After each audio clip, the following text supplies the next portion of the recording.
Oi gente, como é que vocês estão? Eu sou Tharis Ottino e hoje eu trouxe para esse canal duas indicações de leitura que são testemunhos de judeus durante a Segunda Guerra. O primeiro deles é o Night, do Elie Wiesel, que são as memórias dele, e depois eu trouxe o Diário de Anne Frank em quadrinhos, que é uma adaptação do Diário de Anne Frank que a gente já conhece. Então esse trabalho aqui foi feito pelo Ari Folman, que ele é roteirista e diretor cinematográfico, e pelo David Polonsky, que foi o responsável pelas ilustrações.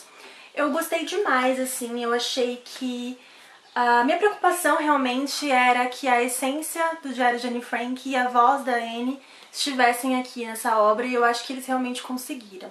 O Ari vai contar pra gente num pós-fácil que o grande objetivo dele era conseguir abordar todos os tópicos, né, que a Anne tratou em seu diário, mas tinha a barreira de que o diário é com certeza mais extenso e eles precisavam realmente dar uma resumida. Então ele vai dizer que a cada 30 páginas do diário eles conseguiram transformar em 10, e eles fizeram um recurso muito interessante também, que foi agrupar os registros. Então, assuntos que a Anne abordava diversas vezes no diário, às vezes eram colocados aqui em apenas uma única página. Eu achei que foi muito inteligente essa abordagem. E uma coisa que eu acho muito interessante foi que, claro, a gente conseguiu visualizar o anexo secreto, como por exemplo nessa imagem aqui. E eu acho que isso é muito bacana pra quem tá lendo não só essa HQ, né, mas pra quem for ler o Diário de Anne Frank, porque vai conseguir realmente entender o que tá acontecendo em cada cômodo e tudo isso. Eu tive a oportunidade de visitar o anexo secreto, né, a casa de Anne Frank lá na Holanda, e foi uma experiência muito emocionante pra mim, assim. E eu não reli o Diário de Anne Frank depois dessa experiência, mas eu tive a oportunidade de reler esse trabalho muito, muito bonito, que foi o Diário de Anne Frank em quadrinhos, e valeu bastante a pena. Ela ficou dentro do anexo secreto de 42 até 44, quando ela e sua família foram levados para campos de concentração. A Anne morreu provavelmente de tifo. Então no seu diário a Anne ela relatou o medo das bombas, o medo de que eles fossem descobertos, o fato de que eles tinham que ficar sempre em silêncio, que eles tinham horários para fazer determinadas atividades. E também ela vai falar sobre os dilemas da adolescência, sobre coisas que ela pensava, sobre a juventude. E é um relato muito único, assim, muito inteligente, e que eu acho que realmente vocês deveriam ler tanto o Diário de Anne Frank quanto essa adaptação. Já o Night, do Elie Wiesel, eu acho que é menos conhecido aqui no Brasil, mas ele tá em várias listas de melhores livros, ele inclusive tá no desafio da Rory Gilmore. E esse é um livro que eu gostaria muito que a editora, eu acho que é a Ediouro, que publicou ele aqui, voltasse a publicar em maior escala, porque ele é muito difícil de ser encontrado em português. Na estante virtual você até encontra alguns, muito poucos, e com um preço mais salgado. Então eu preferi comprar em inglês mesmo. E foi uma leitura muito tranquila. Eu não tenho o hábito de ler em inglês, apesar de ter domínio da língua e tudo mais, e de saber. Eu realmente não criei esse hábito, porque eu acho muito mais confortável ler na minha língua materna. Mas foi super tranquilo, eu consegui ler muito rápido. Esse autor, ele escreveu mais de 40 livros. Acho que o Night é um dos mais conhecidos dele. Ele faleceu em 2016. Tem várias entrevistas dele no YouTube que eu acho que vale a pena procurar. Tem uma, inclusive, com a Oprah, em que ele e ela vão juntos pra Auschwitz. E é de arrepiar, assim, assistir, porque ele vai falando pra ela, apontando os lugares e falando onde foi o local onde ele viu a mãe e a irmãzinha irem pra morte, né, se separarem dele, do pai e das outras irmãs. E aqui o livro já começa com um tapa na cara, porque um mentor religioso e também intelectual do Elie, ele queria muito aprender sobre cabala e sobre a sua religião e tudo mais.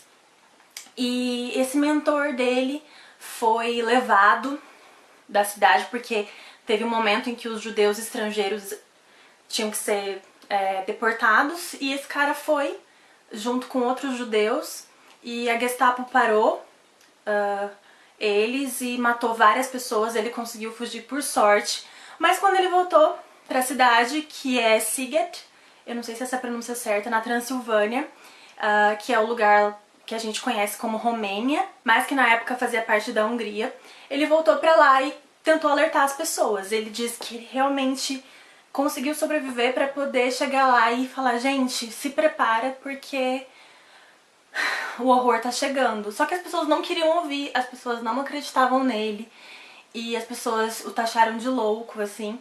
E o Eli já começa falando disso, porque no momento em que as coisas começam a ficar mais assustadoras, esse cara vai chegar pra família dele e vai falar, eu avisei, mas ninguém quis me ouvir.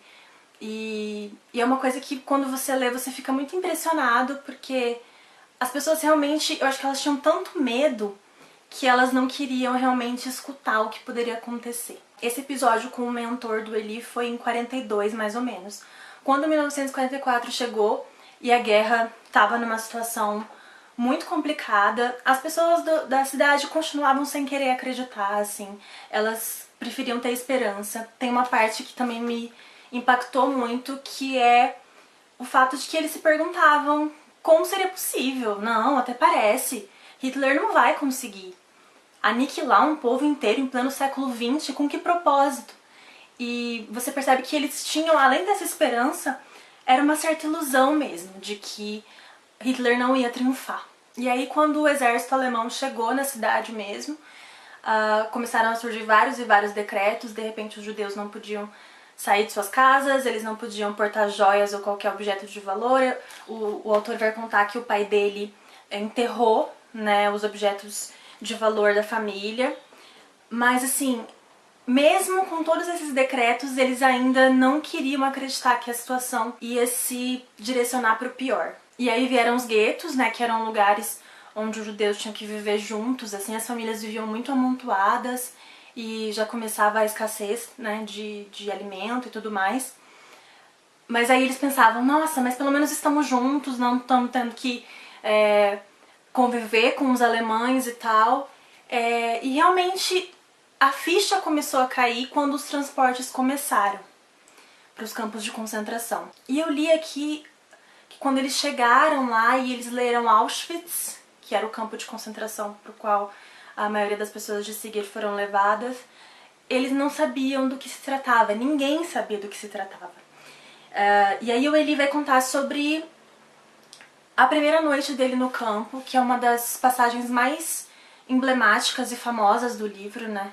Ele vai falar que ele viu crianças sendo jogadas no crematório, que ele jamais vai esquecer a fumaça, que ele jamais vai esquecer os sonhos dele morrendo, a esperança dele morrendo, a fé dele em Deus morrendo. Então, Night, do título, ele vai representar, eu acredito que o apagamento dessa esperança, né, as trevas encobrindo tudo isso, na minha opinião, e também essa primeira noite no campo, que foi algo que foi inesquecível pro Eli. Ele fala, eu nunca vou esquecer a primeira noite naquele campo. Depois de Auschwitz, o Eli e o pai dele foram pra Buchenwald, acho que é assim que se pronuncia. Como eu disse, ele viu a mãe e a irmã indo pros crematórios, então ele sabia que não as veria mais. E as duas outras irmãs dele, ele conseguiu encontrar depois da guerra, mas durante todo o período de campo de concentração eles eram separados, porque os homens eram separados das mulheres. E a partir dessa separação ele vai contar pra gente a rotina no campo de concentração, o trabalho árduo que eles eram obrigados a desempenhar, sobre as surras que eles levavam, sobre o quanto a comida era ruim e escassa, o medo que ele sentia de que ele ou o pai não passassem pela seleção, porque eles faziam uma seleção, né, os nazistas, para saber quais judeus estavam aptos para o trabalho, eram fortes o suficiente, vamos dizer assim, e quais não estavam, e quem não estava ia para a morte. E ele também tinha muito medo de se separar do pai, porque ele perdeu tudo, e o pai era a única coisa que ele tinha, e a relação dos dois é muito bonita e muito humana. O autor ele vai contar pra gente que o pai dele apanhava e ele não podia fazer nada, que aquilo deixava ele envergonhado, porque ele se sentia assim no pior dos filhos, mas o que ele podia fazer, né, gente? E é muito impressionante o modo como ele vai narrando que, no fim, o instinto de sobrevivência, ele é o que toma conta, assim. Não existe mais dignidade, não existe mais nada. Ele fez e pensou coisas das quais ele não se orgulhava, porque a fome era intensa, a exaustão eu não consigo nem imaginar. E eu achei muito corajoso que ele não tenha cortado essas partes, entendeu? Essas partes em que ele pensava que o pai dele, por estar ficando velho, era alguém que estava atrasando ele. Era uma coisa que ele odiava pensar, mas que ele não podia deixar de pensar, porque era um ambiente em que o mais forte realmente sobrevivia. Aqui nessa edição a gente tem o discurso de aceitação dele. Ele ganhou o Prêmio Nobel da Paz em 1986. Ele dedicou esse prêmio a todo o povo judeu e a todos os sobreviventes da Segunda Guerra. E eu vou ler para vocês um trechinho desse discurso que eu gostaria mesmo de compartilhar com todo mundo, porque eu acho que ele foi realmente no ponto, ele tocou o dedo na ferida, e então vamos lá. Nós devemos tomar partido. A neutralidade ajuda o opressor e nunca a vítima. O silêncio encoraja o algoz e nunca o atormentado. Às vezes nós precisamos interferir.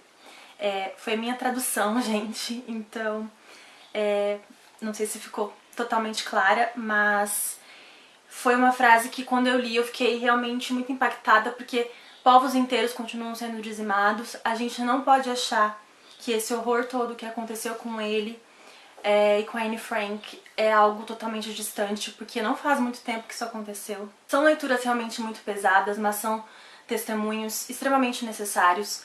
A gente tem que conhecer a realidade dessas pessoas. Eu acredito que seja nosso dever não permitir que a história se repita e não permitir que essas vozes que tanto foram silenciadas continuem sendo. A gente tem que divulgar livros como esse, ler livros como esse, falar com as editoras para que elas publiquem essas obras. Então essas foram as minhas dicas de hoje e a mensagem de hoje. Eu espero muito que vocês tenham gostado do vídeo.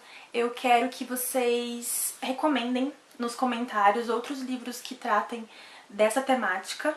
Se inscreva no canal caso você não seja inscrito, dê um joinha nesse vídeo para ajudar a divulgar. E é isso, gente. Um beijo, até o próximo vídeo.